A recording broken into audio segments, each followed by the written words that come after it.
Welcome back, Mzansi, to African Farming. Good to have you with us. Now, it's all about your attitude, not your aptitude. That will determine your altitude. When we view challenges as opportunities and take responsibility instead of dishing out blame, the sky is the limit. What struck me about farmer Ratselane Marumo was his attitude to accountability. In studio, our panel of experts are here to tell us how accountability factors into each element of a farming operation, helping farmers strive for increased productivity, sustainability, and of course, ultimately, growth. Now, joining us in studio are Praveen from Lemang. Praveen, are you well? Good to be here. Thanks, Tony. Fantastic. Good to have you with us. Johann, are you well? Yeah, well, very well, thank you. Good to see you. And also, Ratselane, welcome back to our studio. Thank you so much, Tony. All right. Hendrik, welcome to African Farming. Good to see you again. Thank you. Good to see you too. Fantastic. All right. I want to start right there on the far side, if I could come to you, Praveen, and talk about accountability. It's lovely to talk about accountability, but there's so many things that a farmer has to do, has to look out for on a farm. What for you are the key things in general that a farmer has to be accountable for on a personal level? Sure, Tony. Look, I mean, ultimately, the farmer is responsible for everything that goes on in the farm. It's a business that is being built over time. So ultimate accountability lies with the farmer. Now, in as much as some of the responsibilities can be delegated and should be, otherwise things do tend to spiral out of control. But ultimately, the farmer is the one that puts up his hand and takes responsibility ultimately, especially when it comes to managing external stakeholder relationships. That's where it becomes critical, because when you're engaging with a funder or a potential investor for that matter, you've got to know exactly what's going on. You've got to take responsibility for it. But it's key that in order for things to flow and things to continually happen, workers have to be empowered to carry out those tasks that has been assigned to them in an accountable manner as well, so that when a farmer does represent his business on the outside, he's confident that everything's in place. Now, Johann, looking at from an auction perspective, obviously farmers bringing their wares, their livestock and so forth to you guys to auction. Biosecurity is obviously important. How does that biosecurity demonstrate accountability from a farming perspective? Every farmer is accountable for his biosecurity on his own farm at first, because he's got a responsibility towards his neighbors that's farming next to him for not spreading diseases, animal diseases to them. And in the same manner, he's also responsible for the health or the spread of diseases to a buyer, either through auction or say at a direct sale. So he must have his biosecurity levels in place before he can sell animals at an auction. 100%. Ratselane, not every farmer is a vet. In fact, most farmers are not vets, but surely there must be an element of accountability in terms of looking after his animals or his or her animals, health. Definitely, Tony. We aware of that, and one thing that I would mention as something that we expect from the farmer, from the accountability perspective, is that farmers are expected to observe their animals on a daily basis. When they observe their animals on their own daily basis, they will be able to see what is normal and what is abnormal. And from there, they can seek a further veterinary intervention. Hendrik, let's bring in the suppliers now, because we're talking about the farmers' accountability here. Surely the suppliers themselves also have some sort of accountability towards the farmers.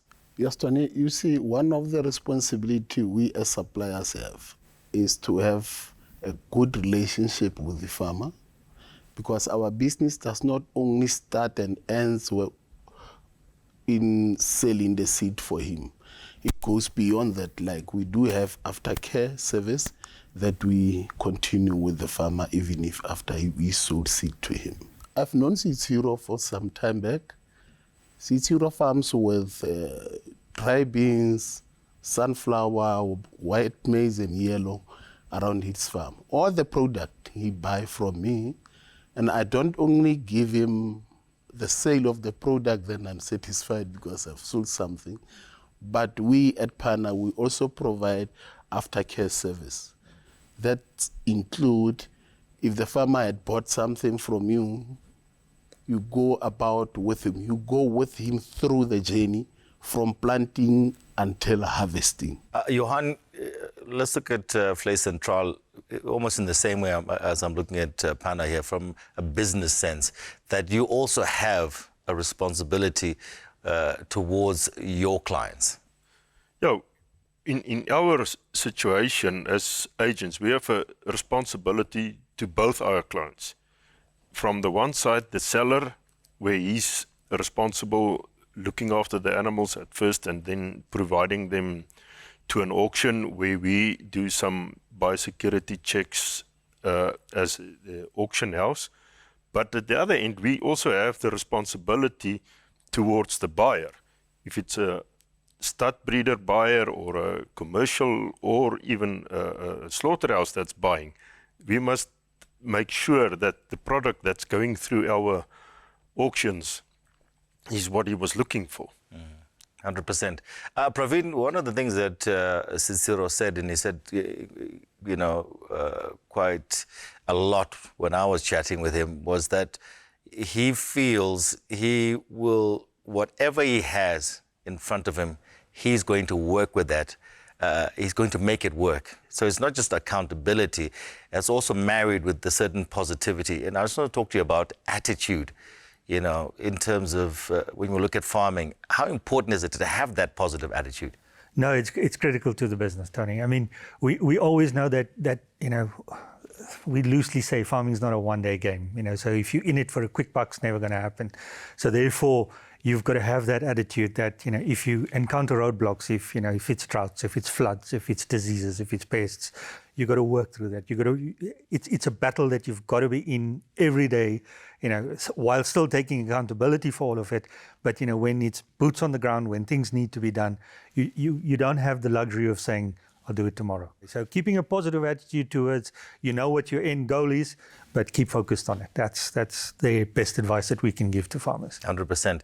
Just talking about when you look at, you're talking about some of the diseases that can affect the animals, and come to you, Ratselane, from an Afrivet point of view. How critical is it for a farmer to do something immediately? Thank you again, Tony. Like I said earlier on, we normally start with the farmer. We teach them how to do a properly observation. This observation, it can be done from the distance. They observe them as they are walking around. They observe them, and when they are eating, they are observing them when they are whether urinating and defecation. So through that process, if something is wrong, they mustn't just let it be. They need to do something. They need to seek further veterinary care. They need to call either the local vet that they are working with, or they need to call the animal health technician that they are also working with them. They can also call the people that they normally buy the products from, because of those people, they've got a wealth of knowledge that they can share with them.